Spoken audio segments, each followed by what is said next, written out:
It's obviously broken. Initially we thought it might, sorry? The leg or the ankle? Leg. Tibia, I think. I haven't spoken to the docs, I'm only getting this second hand, so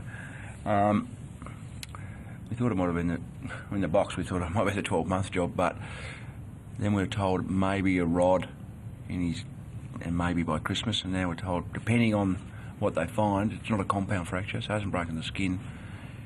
Depending on what they find, and maybe able to set it in maybe just 12 to 16 weeks. So, but obviously it's the rest of the year, there's no doubt about that. So that's the best case scenario. So we don't really know at this stage. So we'll have to wait till he goes to hospital. And so fingers crossed, because we haven't got any defenders left.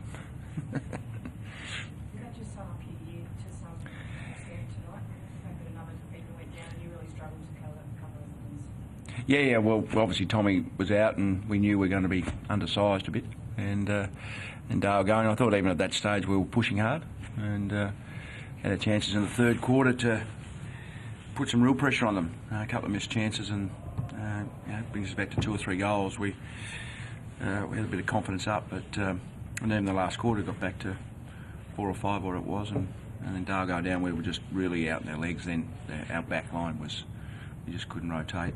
And obviously his direction helps, but anyway, no, I felt the game really in the end. I felt it was like about a 4-goal loss. I was pleased with our spirit we showed. We just got smashed in the first quarter, and we turned the ball over and got hurt going the other way, and we looked slow. But once we started to regroup, and even that second quarter, we weren't far off winning the quarter. And a couple of a 50-metre penalty and the second free kick against Wood sort of just given that bit of break, which obviously hurt us. But I thought the way we fought it out, and we really did challenge. I think there's a lot of positives to take out, especially the younger players. So I think they'll learn from that, which was good. Going back to the first quarter, how did it get away from you? I think it's just turnovers. I think just turnovers. We just butchered the ball. Then they were quick on the rebound, and we didn't have as much pace as them. And where we kicked the ball and what we did when we turned it over really hurt us, and they took full advantage of it. Got some skill, got some talent, they can run. So once we're able to, we changed a few things at half time, and we just started to get back into the game, and then unfortunately we just couldn't take our chance. I think the inside 50s in the third quarter were 21-10 or something like that, and we just needed, got back to 4 goals, and I think it was Barry missed one and then Wardy missed one. Get back to 3 goals, we really can put some heat on. Harry did kick 6 though. Has he maybe called time in his career a bit too soon? He looks good, doesn't he? He dropped a couple of chest marks. He could have ended up with about 9, Barry.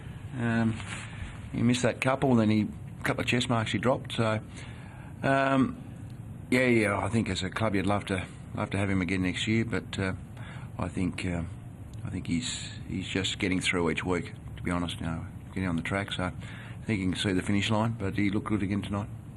Paddy Ryder seemed to just jump all over your ruckman. Was there anything technique-wise or tactically that you could do to counter that? He's obviously a great athlete and he's going to out-jump Hudson. Is there something they could have done to try and limit his domination?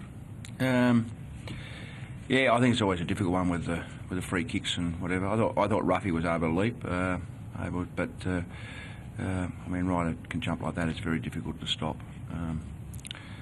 And you never know how umpires are going to interpret if you do something different, as was shown in the second quarter. You've unearthed some really good young talent, particularly in the latter half of the year. How do you approach the rest of the year? Do you want more young players to play? Well, I think we're going to do that anyway. I mean, we have played a lot of youngsters. There's probably 4 of our senior lists that haven't played. We'll probably look to play them over the next 3 weeks, which probably on natural attrition we're going to have to do anyway. Now with Dale out and maybe Ryan Hargrave, he hurt his back in the warm-up, which I didn't know, and he got back spasms, and he played like it, and we found that at half-time. We started to ease a bit, but it just wasn't worth him going, so whether he's right again next week. So I think that'll give opportunities for other players, but as I've said, we've played younger players. We played them again tonight. Howard came back in and showed some signs at times, so I think that's what we're obviously going to keep doing. Just getting back to Hall in a way, obviously he's not going to be there round 1 next year. Do you have any idea who's going to be coming out of the square round 1 next year? No idea at all. Is that a concern? Haven't thought about it. Hopefully I'm still here to think about it. So we'll talk about that later. Ask me in a few weeks' time. What does Luke Outhouse bring to your forward line?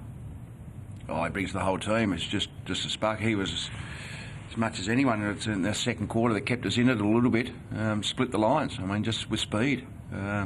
His willingness to find the ball. He just hunts it. So he was in the third quarter as well. It was a spark.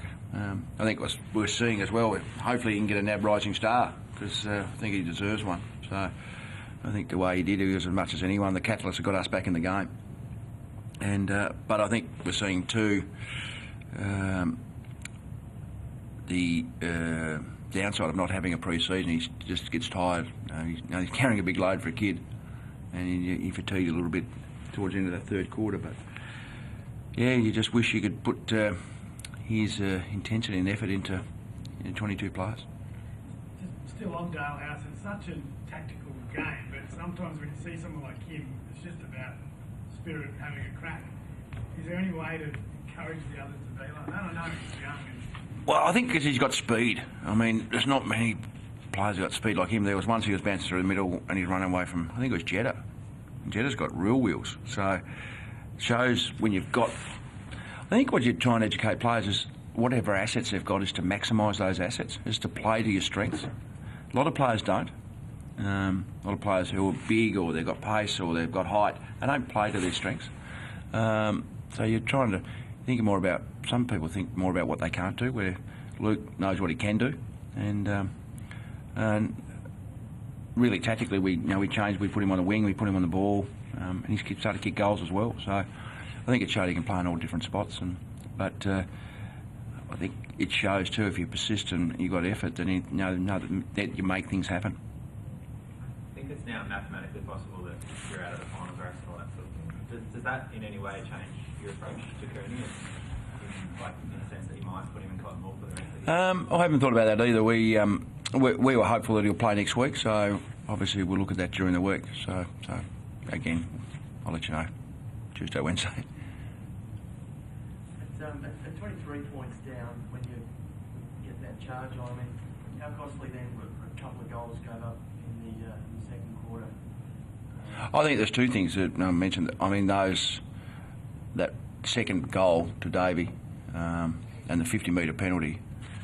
So that's two gifts that they've got, which it's all left buts maybes. But I think it was Barry missed his second one. Would have brought it back to 17 or 18. And then they've kicked the next two goals, one from the kick in and then one from the centre bounce, so brings it back out to 6. It's all left butts, mate, but it's about taking your chances, and we take that back to 18 points. It's real game on. So blow it back out to 6 just gives them a bit of breathing space. But even the last quarter, we still challenged until Dale went off, and that really knocked the wind out of the sails. If they being Essendon go into an elimination final and just play with that nothing to lose approach and freewheeling, all that sort of stuff, can they do that? Oh, there's no doubt. They've certainly got a lot of talent. There's no doubt about that. We just got killed on the rebound with our skills at times. So, yeah, there's no doubt. They've got some real talent. They've showed early in the year they can beat most. I think they can compete with most sides. So, yeah. So you certainly wouldn't want to be facing them if you're 5th, unless it's away in Perth. I suppose it makes it more difficult.